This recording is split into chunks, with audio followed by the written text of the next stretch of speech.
Welcome everyone. We have, as always, a lot to get into in this episode. And I know I say that, but we really do. First of all, Facebook is changing their name. They're literally changing the name of their company. This is pretty big news. They want to do the same thing, I think, that Google does, right? Google is officially called Alphabet. That's the name of the company. And Alphabet owns Google, and they own YouTube, and they own Waymo, and a bunch of other properties. Well, Facebook wants to do the same thing. They want to move away from the Facebook name for their company and have it be named something else. And that will encompass Facebook, and it'll encompass all the other properties they own, like Instagram and Oculus and so on and so forth. Of course, Facebook.com and the app will stay the same, but this is a strategic move for the branding of the company. Now, I'm going to talk more about this and why I actually think it's a positive thing for Facebook, why I think this can only move the stock price up. We're also going to go over some other things, though. Netflix just reported their quarterly earnings. We're going to be talking about that. We have Disney going down in price. The stock price is trading down because people are now worried about subscribership of Disney Plus slowing in the future, the growth of it slowing. And this has been a point of concern. I'm going to share some thoughts on that as well. And then we have Alibaba. I recently doubled my position in Alibaba. Much like Charlie Munger, I thought there's too much value here. I'm too committed to the holding. I'm going to double down on it. And I bought an additional $5,000 of Alibaba. So I want to give an update on this and the recent surge in stock price for Alibaba. So we have a lot to jump into in this episode. If you like this type of content, as always, it does help out if you like the video. If you actually give it a thumbs up. If you don't like it, you can give it a thumbs down. And just on another note, we show this portfolio every single week, week by week. So if you want transparency and consistency in showing the same companies and the same investments over a long period of time, and not just jumping to and from whatever's popular at the moment, then you can follow along for free. We do things a little bit different here on the Joseph Carlson show, where we have very consistent and transparent updates into our performance. For instance, right now, the Story Fund, which is my portfolio, is at $111,000, $112,000 roughly in value, and around $22,000 in gains. This has been made in 1 year, one trailing year, which I think is pretty incredible to think about. $22,000 of capital created in 1 year just by moving money around in the right places. This shows you how hard money will work for you.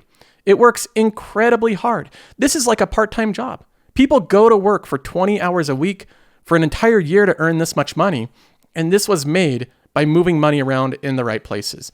And that is the whole goal of this portfolio, is to intelligently and with the best information and the best choices overall and the best risk-adjusted way, allocate my capital. That's what I'm trying to do, is intelligently allocate capital so that it will grow on a very consistent and reliable way. And I also, of course, want to outperform the S&P 500. If we don't outperform SPY, then there's really not much of a point in doing this. We could have just invested in SPY the whole time. Now let's go ahead and look at a comparison of the Story Fund versus the S&P 500. This is another thing that we do here. We show the benchmark, which is the broader market, the S&P 500, against this portfolio. Right now, we're outperforming it by not much. It's not like we're not crazy outperforming it, but it's only been 1 year. And so far, we're 5% ahead as of right now.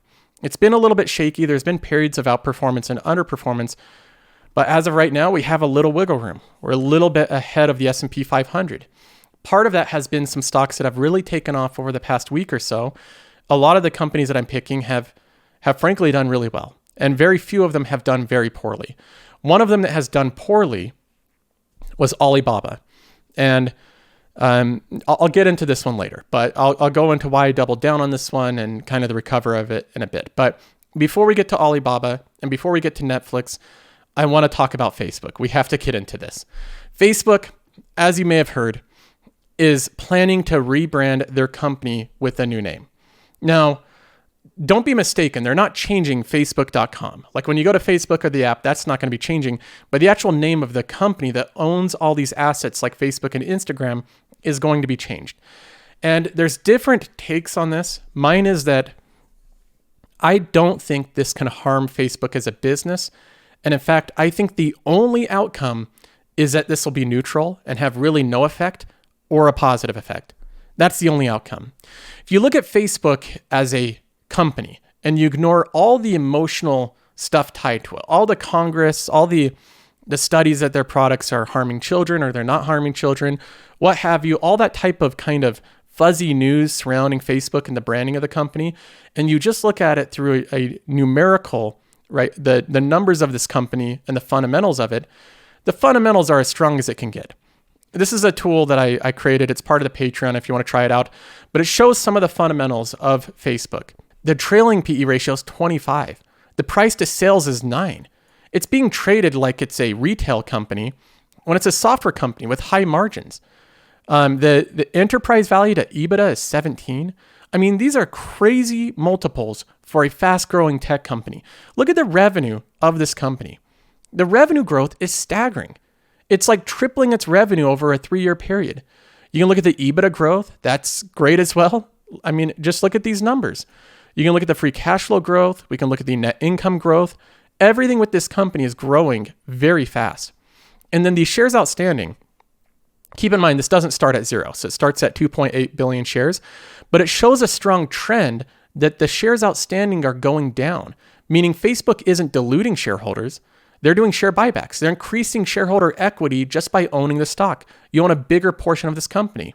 And then, of course, the earnings per share, the growth on this is also incredible. Everything with this company fundamentally is phenomenal. The growth is very good. The margins on it, they have 37% profit margins and 43% operating margins. Those are true tech margins. Those are great margins for this company. But yet the company trades at this super low valuation. Part of the reason that Facebook trades at such a low valuation, and I think the biggest reason why, is because of the branding. People don't love Facebook.com as a brand. It's not a strong brand, in my opinion. Apple's looked at as being this high quality premium brand where you have Tim Cook focusing on privacy and combating the evil companies like Facebook that want to harvest your data. Facebook is looked at as a hate-mongering, fostering company that stirs up anger and fights and harms children, and they invade your privacy, and it's all the branding issues. Fundamentally, the company's great. The branding issues of the company are bad. And by changing the name to anything else, I don't see it having a negative effect. I think that it will have a positive effect on the branding of Facebook, because all of a sudden, it goes from being the company called Facebook, and that's what you're investing in. You're investing in Facebook, to now you're just investing into this big conglomerate that one of their big properties, their main properties, is Facebook. Then there's another one, Instagram. Then there's Oculus, and they're doing other things. And just from a perception level, it changes that whole outlook. You're no longer just investing in Facebook.com, the company. And I think that only has a positive effect. I realize that this stuff, changing the name, does nothing with the fundamentals of the company. It will do nothing with that. But it does change the perception of the company, whether people like it or not. So I don't think it's going to have a huge impact, but I think if this has any impact at all, I can only see it as positive. I really see this not having any chance of having a negative impact, because I think any name they come up with will be less negatively branded than Facebook. Facebook is I think the brand is it has a black eye on it right now. So that is the reason that they're doing it. Now, the reason that Mark Zuckerberg is going to say that they're doing it, they outline here, they're going to say Facebook is planning to change its company name next week to reflect its focus on building the metaverse. So that's going to be their official line. We're now a metaverse company. We're not just a social media company, right? We're building out this new technology, which is the metaverse. So when I consider Facebook and my holding of it in the Story Fund, let's take a look at it. It's right there. It's like the 7th or 8th biggest holding. It's one of my core positions, and I really don't mind that. I think that Facebook is really undervalued right now. I do not believe that Facebook should be trading in the low 20 forward PE ratio. It deserves a higher multiple, but even if we don't get a multiple expansion, let's just imagine that the company stays at this low multiple and we don't have that multiple expansion. The earnings growth is insane with this company. They are going to grow their earnings. So even if the multiple stays the same, Facebook it'll have attractive returns just with earnings growth alone. If you have the earnings growth on top of multiple expansion, then you get huge outsized gains with Facebook at this price point. So when I look at this company, what I see is something that I've talked about before, which is as investors, we have a choice. We can either be emotionally driven. We can make our decisions off of the news and media and Congress and people blaming Facebook for every societal ill that happens. We can, base our buys and sells off the latest thing from Congress and what they're saying about the company, the latest thing from Seeking Alpha, or we can look at the fundamentals of the company. We can determine that Facebook is an incredibly powerful, high-quality company. They literally grow their earnings at an insane pace. They have zero debt. Look at the debt. The last year or two, they have no debt, and they're sitting on $61 billion of cash. Last quarter, they have their $64 billion of cash. This is a company that has no debt, too much cash. Their shares outstanding are shrinking. They're growing their EPS. They're trading at a low multiple. And the big problem with Facebook is all the buzz, all the stuff surrounding it, all the stuff that really disciplined investors, for the most part, ignore. And that's what I plan on doing. So there's different ways to look at the stock. You can trade it based off of all that news and buzz and all the stuff that surrounds it, but I don't plan on doing that. And I think that Facebook will provide very attractive returns at this price point. Now, next up, we have Netflix, which just yesterday reported their quarterly earnings, and it was a solid beat. This is something that it doesn't surprise me because not only were they coming out with good content, but as I've reminded people many times over this past year, Netflix said that their production was slowed down dramatically, and they didn't have a lot of strong content the first half of this year. All their good stuff, all their good content is coming out now, the second half of this year. All the movies with like Dwayne Johnson and Leonardo DiCaprio, their shows, their comedy shows with Dave Chappelle, the You Season 2, Stranger Things, and now out of nowhere Squid Game. All that stuff is happening now, the second half. So it made sense that they'd beat earnings this second half. And they did beat earnings even more than my expectations. I was expecting 3.8 million. So I was in line with the street. Netflix themselves were expecting 3.5 million. I thought that was pretty low, but they came in with 4.4 million. And that's really good. 4.4 million over the past quarter is really good. Usually the subscriber growth is much slower for Netflix during the summer. So 4.4 million net addition during the summer is really, really good for Netflix. Now, we can look at the earnings per share here. They also beat on EPS. I think that Netflix will grow their EPS much faster over the next 5 years than the analysts are predicting. They reported an EPS of $3.19 over $2.56, which is a beat of around 25%. So they outperformed the estimate on EPS. Their revenue was right in line, almost exactly. And then, of course, their net additional subscriber was the main metric people look at, and they beat that one by a good margin. Now, having said that, this is a solid subscriber gain. It was a good beat by Netflix. It's great news. I'm not surprised that the stock hasn't moved up like crazy because look over the past month. It's up like crazy in the past 30 days, anticipating a solid beat. So investors aren't dumb. They're not stupid. They knew that Squid Game was blowing up and there's all these shows coming out and they're like, okay, maybe Netflix is going to do good, right? They have a lot of buzz now. Let's buy in before this earnings beat. If this hadn't moved up 22% the month prior, I'm guessing the stock would be up like 10% today. But it had this move already baked in and it wasn't a letdown. It didn't sell off after the earnings. And if they missed earnings after this, I predicted that Netflix would be down 10+% in one day. But either way, it was a solid beat by Netflix, but I want to go over some of the news that I think is highly misleading. And I want to explain how, if you don't know much about the company or the reporting, how you can be misled by this news. And I think it's important. This is from CNBC. They say Squid Game has been watched by 2/3 of all Netflix users, but hasn't moved the needle on US subscribers. So US subscribers were flat last quarter. They were literally flat. They gained like 50,000 or something. All the gains came from like the Asia Pacific region and different parts of the world. Now here's what's misleading about this title. They're saying that Squid Game didn't affect the US subscribers that much in the last quarter. Well, that's true, but Squid Game came out on the 17th of September. This quarter, the reporting of it ended on the 30th of September. So Squid Game only had the effect of September 17th through September 30th to be tallied in this quarter. That's a very short amount of time. That's less than 2 weeks. And if you look at the actual buzz of Squid Game and when this piece of content, when this series blew up, most of the buzz and the media and the whole thing surrounding it happened after September 30th. Look at this graph here. This is the search term Squid Game in Google. We can look at the timeline.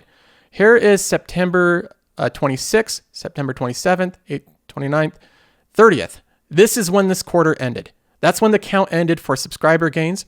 And then you have all of this. It continued to go upwards. More people were watching it afterwards and longer. Look how much more buzz and much more search impact there is after the 30th into October, which is next quarter. So they're saying, Squid Game didn't really move the needle. That's because it really wasn't all in that quarter. A lot of the effect of Squid Game is going to be carried over into next quarter. If you look at the actual search trends, you can see that illustrated. This quarter ended right here, and everything after this, all of this, is in next quarter. So I think that Netflix knows they have a good head start on next quarter, and their forecast reflects that. They have a very strong forecast. They're forecasting 8.5 million net ads next quarter, and I bet they beat it. The reason why is because I was listening to their earnings call, and Reed Hastings, the co-CEO now, said, we really don't know what next quarter is going to bring because we've never had this strong of a content slate ever. Like, we have so many huge series coming out with the explosion of Squid Game, which was an unknown, already being mostly factored into next quarter. We have no clue what this quarter is going to be, but we think at least we'll hit 8.5 million. I think there's a good chance they could hit 10 million. With the content slate they're coming out with, it makes other streaming services, frankly, just not as exciting. Like, Netflix has way more content than other streaming services. If we look at their actual projections year over year, you can see that investors are becoming very bearish on Netflix at the end of 2020 because now the company has moved out of COVID and it's going to slow down. It's true that it didn't keep the same pace as 2020, but look, the growth is starting to normalize. They're projecting a normalized growth and a normal fourth quarter subscriber count for this company, which is what I've been saying. I think that Netflix will normalize its growth, and I think this company is going to continue growing. So what all this shows, in my opinion, is that, first of all, you can't pay attention to everything the media says. They're saying Squid Game didn't move the needle when this isn't even the quarter where most of the impact of Squid Game will be reflected. It's going to be next quarter. So it may have moved the needle. We just don't know. You can't listen to CNBC on everything. The other thing is that this company has great fundamentals. It's very consistent. It continues to grow. The pull forward of 2020, I think, is mostly done. I think they're going to be back on pace, growing as usual, and executing their long-term strategy. And I think that if literally any company in existence has the opportunity to make a global streaming service that becomes the de facto with 400 plus million subscribers, I think it's Netflix. No one else is even close. Not Disney Plus, not Peacock, not Apple TV. None of them are close. The stock price makes it difficult to hold. It's trading at a premium. The stock price is all over the place. This is a very jagged and jarring company to hold. It goes up 17% in one day, then it falls back down another like 7%. It's just all over the place. And so don't get too distraught if you buy into Netflix and then it goes down a little bit. That's going to happen. Now compare that jagged and jarring stock chart with the fundamentals of the company, with the amount of subscribers quarter over quarter. I think that investors would do a much better job for themselves focusing on this chart, the amount of subscribers quarter over quarter, than the stock chart. This one will make you want to sell out. It'll seem like a very unstable company. This one shows the true picture that this company is very stable. It's growing and it continues to grow and its revenue is very sticky. They had very low churn in the US. They're just a good company. It's a great streaming company. And so I'm going to continue to hold Netflix. I think that it will outperform the broader market over the next 5 years if they do cement their lead in streaming and what I believe will be the de facto streaming service, that everybody has Netflix, then they pick the other additional streaming services. I think it's going to be worth a lot more than it is today. I think it'll be worth substantially more. Now, on the same note as Netflix, we also have Disney, which is now a streaming company with Disney Plus. That's the big story and the big growth driver for Disney. They're running into challenges. It's not so easy to grow a streaming service.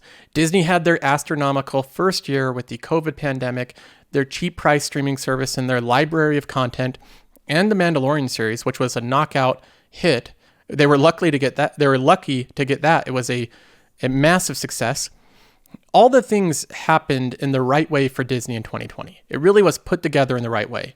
And this year, they're not seeing the same success. In my opinion, frankly, Disney has not had great content over the past 6 months. It's been pretty weak. Everybody that I've talked to said that they have some They have some movies coming out like the Black Widow movie. But that's not enough to keep a lot of people subscribed to a streaming service. You have to have constant content. Netflix spoils its users with constant influx of content. Just left, right, and center. They have so much content coming in. Disney's not really doing that in the same way. And this just shows that this is a tough business. What Netflix is doing is difficult. There's a reason that they're struggling. Netflix is. It's because it's a difficult business. And Disney's finding this out as well. Subscribers churn. If you don't have good content, they leave for other services. And Disney has a lower price point. They have lots of free trials. And it's still difficult for even Disney to grow a streaming service. Imagine that. Even with the content that Disney has, it's still difficult to grow a streaming service. It's still not a given. They're having a difficult time. Now, in my opinion, this is the same thing that you see with all the news. There's investors that are selling out of Disney. It's trending down right now. This is a very myopic way to look at stocks, to trade them based off of quarterly results like this, the latest news. I think you have to ask yourself, where is Disney going to be in 10 years? Is it going to have a much larger, much more powerful streaming service, or is it going to fail? And they're going to abandon it and not grow past a certain count. Where is this company headed? I'm under the opinion that Disney will figure out their streaming service. They will come out with more content. They're going to have the Boba Fett series. They're going to have Mandalorian Season 2. They're going to have some big iconic series come out. And this news will probably change. It'll go from negative to being positive. Look at these breakout series from Disney, and now they're gaining subscribers again. The investors that are jumping out right now will try to jump back in. They'll have to pay more for the stock, right? That's typically what happens. Investors are very short-term focused. So in my opinion, I think that even though the news right now and the content right now has been weak with Disney, and it doesn't surprise me that the stock is trading down, I'm still bullish on it. I think they have too unique of content. I think that over time they will come out with more big hit series, and I believe the company will be worth a lot more. Now, lastly, we have Alibaba, which I now own $10,900 of, and I'm in the red by $174 right now. It's trading around still, so this might change. But I'm in the red by $200 when before I was in the red by, at one point, a couple thousand. We've come a long ways. The stock price has recovered a lot. The reason that I doubled down on Alibaba and I sold out 5,000 of IGV to buy 5,000 of Alibaba is I see opportunity here. I see a chance to do what good value investors do, which is to ignore the noise, ignore the emotions, ignore all the news that influences your decisions, and just invest based off the fundamentals of a fast-growing company. And that's what I'm doing. Alibaba, I believe, is a heavily undervalued company that's trading mostly because of stupid news. Just really dumb news. Look at this headline. Alibaba surges nearly 7% after Jack Ma appears. This is the reason the stock is up 7%. The chip thing makes sense. They're making their own chips for their data centers. That makes sense to move the stock. But because they saw Jack Ma like, okay, now it's time to buy the stock, this is really dumb. This is really emotionally driven trading. And look at the company's stock price. It's up, in just the past couple of days, it's up 27%. And it doesn't surprise me. The stock is up because of good news, and it went down because of bad news. None of this is fundamentally driven. None of it's based off the growth or the earnings of the company. All of this is just money pouring in and out based off of emotions of investors, which has been proven to happen over and over and over and over again in the stock market. If you want to have superior returns, the thing to do is to follow the example of people like Charlie Munger, who ignore all that stuff. They ignore all the emotionally driven trading. He ignores all the news. He knows. He's been around for 90 years. He knows that the news exaggerates things, and they want to get clicks. They want to drive emotion, and that causes you to make dumb decisions. There's a reason that Charlie Munger doubled down on this position. He sees it having immense value. So when I look at news like this, that people are buying back into the company because Jack Ma has appeared, like, this is so dumb. It's just stupid. I look at Alibaba as a deeply undervalued, high-quality company, and I agree with Charlie Munger. I think all this news and hysteria following Alibaba creates an attractive entry point for a good company when the regulations that the Chinese government are doing are very similar to what Congress is doing in the US. It's very similar. So, in my opinion, Alibaba right now today, is worth $250 a share. That is the value of this company. If I go through my fair value estimate of it, and I make some analysis off of the multiples I think it should be trading at, and the earnings growth of the company, I estimate around $250 a share. And there's even other analysis being done, like Morningstar's, which is typically more conservative than me, but they estimate 302. They're estimating a fair value of $300 per share. That's more aggressive than me. So either way, whether you think Alibaba's worth 250 or 300, on any fundamental basis, this company's undervalued. And I think that right now it's trading because of the voting part of the market. It's trading on short-term news, not the stuff that will have a longer-term impact on the company. So I'll continue to hold Alibaba. I think it will outperform. But again, I'm human. Humans make mistakes. I can't see the future. Invest with your own risk tolerance and realize that any of these companies could go any direction. I do not know the future, but these are my guesses, and I think I have a pretty solid chance at them playing out well. So that's the update for today. I hope you enjoyed. If you like this type of content, be sure to subscribe to the channel. And just a quick shout out to Qualtrim Insights. This is the new tool that's included with the Patreon. So $10 a month, you get access to this as well as the Discord, the investment community, the dividend tracker, everything. It's all included, and you can search any company and see all the fundamentals on one screen. It's pretty awesome. So if you want more information on this, just let me know and you can try it out for free. But that is it for now. I'll see you in the next one.